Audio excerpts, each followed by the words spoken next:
ஓம் சாய்ராம். என் அன்பு செல்லமே, என்னுடைய அழகான தங்கமே, எல்லோரும் உன்னை எப்போ பார்த்தாலும் ஏதோ ஒரு குறையை சொல்லி திட்டிக்கொண்டேதான் இருப்பார்கள். நீயும் அப்பொழுது எல்லாம் நினைப்பாய், நம் ஏதோ ஒரு காலம் வந்தவுடன் இது எல்லா விஷயத்தையும் மறந்து விடுவார்கள், நம்முடைய வாழ்க்கையை நம்மை பார்க்க விடுவார்கள் என்று நீ நினைத்தாய். ஆனால் பார்த்தாயானால் இப்பொழுதுதான் உன் மீது இருக்கும் அதிகமாக மற்றவர்களது கோபம். அதுவும் ஒவ்வொரு காரியமும் நீ வளர வளரதான் நீ மற்றவர்கள் உன்னுடைய சொந்தக்காரர்களை எல்லாம் விட நீ வசதியாகவும் உன்னுடைய வாழ்க்கையில் நல்ல ஒரு நிலைமைக்கு போய்விடுவாயோ என்ற ஒரு பயம். அதுவும் முக்கியமான ஒரு நபர் ஒருவர் இருக்கிறார். எப்போ உன்னை பார்த்தாலும் பேசுவது கிடையாது, ஒரு பொறாமையோடைய ஒரு பார்வை. நீ ஏதாவது பேச வந்தால் கூட ஒரு அலட்சியம். ஆனால் அவர் வசதிதான், ஆனால் அவரை விட நீ வசதி ஆகி விடுவாயோ என்ற ஒரு எண்ணம். இப்பொழுதுதானே உன்னுடைய வாழ்க்கையில் ஒரு சறுக்கல்.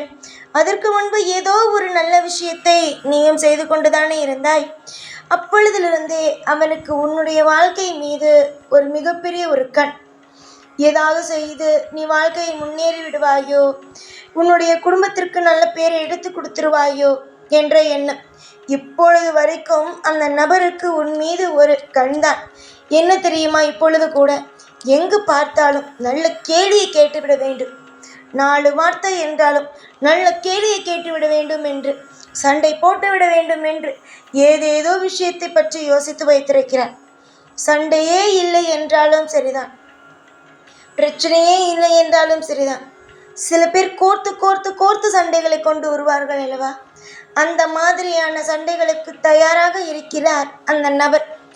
இந்த மாதிரியான நபர்களை ஒரு நாளும் ஒரு பொழுதும் மாற்ற முடியாது. அவர்கள் எல்லோரும் அப்படிதான்.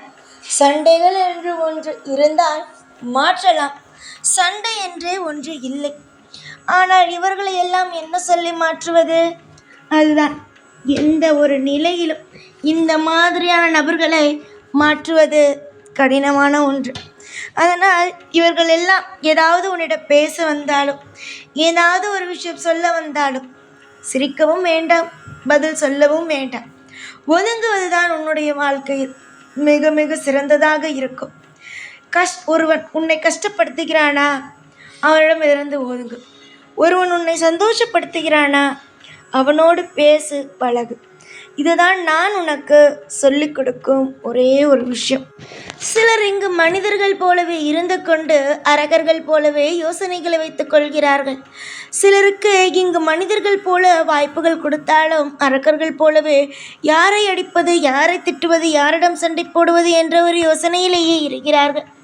வாழ்க்கை என்பது ஒன்றுதான், அதில் எப்படி வாழ்வது என்பதை யோசிக்காமல் தவறாக யோசித்து தன்னுடைய தலையிலேயே மண்ணள்ளி போட்டுக்கொள்கிறார்கள். கடைசியில் கேட்கும் பொழுது அவன்தான் என் வாழ்க்கையை கெடுத்தான், இவன் தான் என் வாழ்க்கையை கெடுத்தான் என்று சொல்வது. இங்கு யாருடைய வாழ்க்கையையும் யாரும் கெடுக்க முடியாது. எல்லோருடைய வாழ்க்கையும் இங்கு நிரந்தரம் கிடையாது. எப்பொழுது வேண்டுமானாலும் எப்பொழுது எது வேண்டுமானாலும் நடக்கலாம். அது நல்லதோ கெட்டதோ எது வேண்டுமானாலும் இருக்கலாம். வாழும் இந்த நிமிஷத்தை ஒரு பொன்னான நிமிஷங்களாக, அற்புதமான நிமிஷங்களாக வாழ்வதுதான் சரியே தவிர ஒவ்வொருவனுடைய வாழ்க்கையிலும் அடித்து பிறண்டு இதெல்லாம் வாழ்க்கையே அல்ல. ஆனால் பணத்தை வைத்திருந்தால் தான் அவன் மனிதன் என்றும், பணத்தை வைத்தில்லை என்றால் அவன் மனிதன் இல்லை என்று நீங்கள் உள்ளவர்கள் நினைக்கிறார்கள். ஆனால் உனக்கு மட்டும் ஒரு விஷயத்தை நான் எப்பொழுதும் சொல்லி, உனக்கு பணமே வந்துவிட்டது என்றாலும் நீ இப்பொழுது எப்படி இருக்கிறாயோ அப்படியே இரு. இதுதான் உன்னுடைய வாழ்க்கையில் சிறந்ததாக இருக்கும். யாருக்கும் எப்பொழுதும் எந்த ஒரு நிமிஷமும் நிரந்தரம் இல்லாதது. உன்னை ஒருவன் கேள்வி கேட்க வேண்டும், உன்னை ஏதாவது ஒரு விஷயம் சொல்ல வேண்டும் என்று நினைக்கிறான். அவனுக்கெல்லாம் கூடிய விரைவாக பதில் கொடுக்கும் நேரம் வந்துவிட்டது. தண்டனைகளானது இந்த மாதிரியான ஆட்களுக்கு கொடூரமாக தான் இருக்கும். அதனால் நீ அவர்களுக்கு ஏதாவது ஒரு தண்டனைகளை தெய்வங்களாகி நாங்கள் கொடுக்கும் பொழுது, தெய்வமே கொடுக்காத அவன் பாவம் இவன் பாவம் என்று ஒரு பொழுது தப்பானவர்களுக்கு பாவமே படாதது. ஒருவருக்கு தண்டனை நடக்கிறது, அது கோரமாக நடக்கிறது என்றால் அவன் போன ஜென்மத்தில் எந்த விதத்தில் ஒருவரை துன்புறுத்திருப்பான் என்று பார். ஜென்மத்தில் எந்த அளவுக்கு அவன் கஷ்டப்படுத்தியிருப்பான் என்று பார். அதனால் தான் அவர்களுக்கு கோரமான தண்டனை கிடைக்கிறது. வாழ்க்கையில் எல்லாம் கர்ம வினைப்படியே நடக்கிறது. நீ நல்லது செய்திருந்தால் நல்லது, கெட்டது செய்திருந்தால் கெட்டது என்பது மட்டுமே தான் நீங்குவது. நீ நல்லது முழுவதும் செய்திருக்கும் பொழுது கெட்டது கொடுத்தால் நாங்கள் அப்படி கொடுக்க மாட்டோம். நீ நல்லதே செய்யவில்லை, கெட்டதுதான் செய்திருக்கிறார் என்றால் போன பிறவே உனக்கு நல்லது தரமாட்டோம், கெட்டதுதான் தருவோம். அதே போலதான் நல்லதுக்கு நல்லதும் கெட்டதுக்கு கெட்டது மட்டுமே கொடுப்போம். இப்பொழுது உன்னுடைய வாழ்க்கையில் ஒருவன் ஆடிக்கொண்டு இருக்கிறான். உன்னை எங்கு பார்த்தாலும் அசுகப்பட வைக்க வேண்டும், உன்னுடைய வாழ்க்கையில் பிரச்சனை உண்டாக்க வேண்டும், சண்டை போட வேண்டும் என்று நினைக்கிறான். அவனுக்கு நல்ல தண்டனை கொடுக்கப்படும், அவனுக்கு மத்தியில் உன்னை வாழ வைக்கப்படும். அந்த லட்சுமி தேவியானவள் இப்பொழுது வேண்டுமானாலும் உனக்கு உதவி செய்யாமல் இருக்கலாம். கூடிய சீக்கிரமாகவே நிச்சயம் எல்லாரும் உனக்கு உதவிகள் அந்த லட்சுமி தேவியானவர் உனக்காகவே உதவி செய்வார். மற்றொரு விஷயத்தை நீங்கள் புரிந்து கொள்ள வேண்டும். நீங்கள் எந்த அளவுக்கு விபூதியை நீங்கள் உங்கள் நெற்றியில் வைத்துக் கொள்கிறீர்களோ அந்த அளவுக்கு உங்களுக்கு லட்சுமி கடாட்சமானது உண்டாகும். விபூதி என்பது செல்வத்திற்கு நிகரான ஒன்று. அதை நீங்கள் தினமும் உபயோகப்படுத்தும் பொழுது, தினமும் உங்களுடைய நெற்றியில் அந்த விபூதி வைக்கும் பொழுது அது மிகப்பெரிய ஒரு அற்புதத்தை உங்களுடைய வாழ்க்கையை நிகழ்த்தும். பகைவர்களை உங்களுடைய வாழ்க்கையில் இருந்து ஓடச் செய்யும். நல்ல நல்ல விஷயங்களை உங்களுடைய வாழ்க்கையை நடத்த செய்யும். எக்காரணம் கொண்டும் எந்த ஒரு விஷயத்தை கொண்டும் உங்களுடைய வாழ்க்கையை தப்பு நடக்காமல் அதுவே உங்களை ஒரு பாதுகாப்பு கவசமாகவே உங்களை பார்த்துக்கொள்ளும்.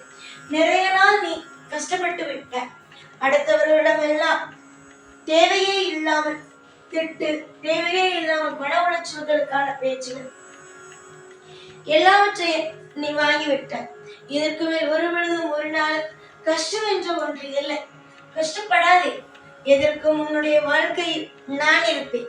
எல்லா நிமிஷத்திலேயும் உனக்கு தேவைப்படும் ஒவ்வொன்றையும் நானே உனக்கு கொடுத்து உன்னை வாழ வைப்பேன் என்பது சந்தோஷமாகவும் பெருமையாகவும் நான் சொல்கிறேன்.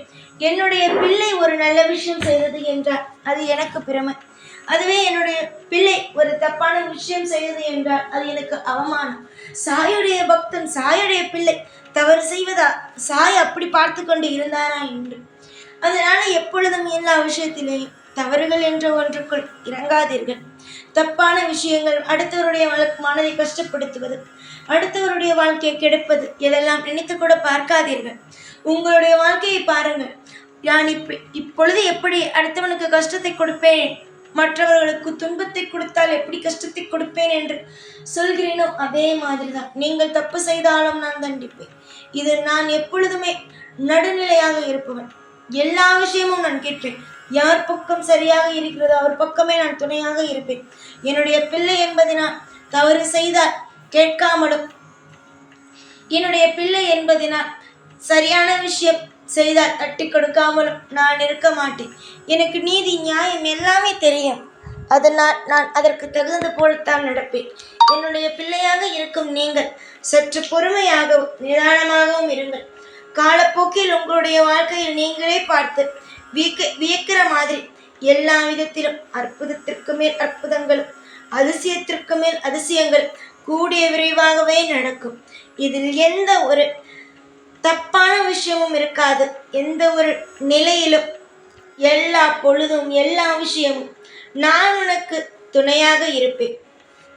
ஒவ்வொரு நிமிஷமும் எதையும் நினைத்து கவலைப்படாமல் சந்தோஷமாக இரு.